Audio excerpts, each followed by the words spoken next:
Good morning, hardworking and patient educators. I say hardworking and patient because despite the challenges of the present time, we are here. Yesterday, as I was browsing the internet, I came across a quotation that read, and I quote, "The future depends on what we do and the present," unquote, by Mahatma Gandhi. With this very powerful statement, I could only agree more. If we remember, during the onset of the pandemic, the Department of Education was one of the government agencies being placed on hot seat. There were criticisms, negative feedbacks, even verbal and written attacks, all boiling down to one problem. Why can't we postpone the school year 2020-2021? Our department stood on solid ground with a strong determination to go on against all odds. Napakalaking hamon ang ating naranasan, and yet hindi tayo nagpatinag. Ano kaya ang nangyari kung tumigil tayo? Kung nakitig tayo sa mga pangbabash? Nasaan kaya tayo ngayon? Nasaan kaya ang ating mga mag-aral ngayon? 2 taon na ang pandemya. While we almost started from scratch, unti-unting nakabangon tayo. Naitawid natin ang 2 taon ng mas matatag at malinaw ang tinatahak na landas. Resounding applause to the Department of Education. Applause to ourselves who fought the fight and continue to face the battle.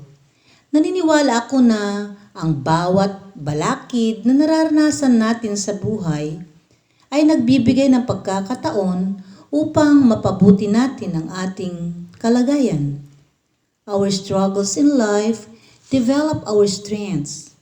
Without struggles, we never grow and never get stronger. I have this story of the king and the old woman. Once there was a great king who was traveling alone in a forest. Soon, he lost his way and was looking around from a hilltop, but could not see any people or villages nearby. It was becoming dark. After some time, he saw some kind of light at long distance. He started walking in the direction and soon reached a hut. Outside the hut, there was an old woman who was cleaning the place. After seeing the king, she welcomed him, thinking that he was a soldier from king's army. She gave the king some water to clean himself and some water to drink. She then spread a mat for him to relax. King started relaxing. After some time, she bought a plate of hot rice and curry and placed it before him. The king was so hungry that he quickly put his fingers on the hot food. The hot food burnt his fingers and he spilled some rice on the floor during the process. The old woman saw this and said, "Oh, you seem too impatient." Hearing the old woman's words, the king was surprised and asked, "Why do you think our king is impatient and hasty?" The old woman smiled and began to explain to him, "My dear son, our king is having a big dream of capturing all his enemy forts. During the process, he is ignoring all the small forts of his enemy in trying to capture only the big forts." The king interrupted the old woman and said, "That's the good thing, right? What's the problem with that?" She smiled and replied, "Wait, my son, like your impatience and the eating the food. You burned your fingers and wasted some food.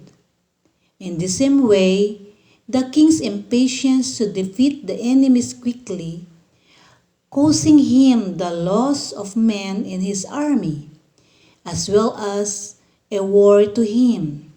So, instead, if you want eaten the food at the edge of the plate, which was cooler, and then at the center, you would not have burnt your fingers as not wasted your food. Similarly, the king should target the small forts and strengthen this position.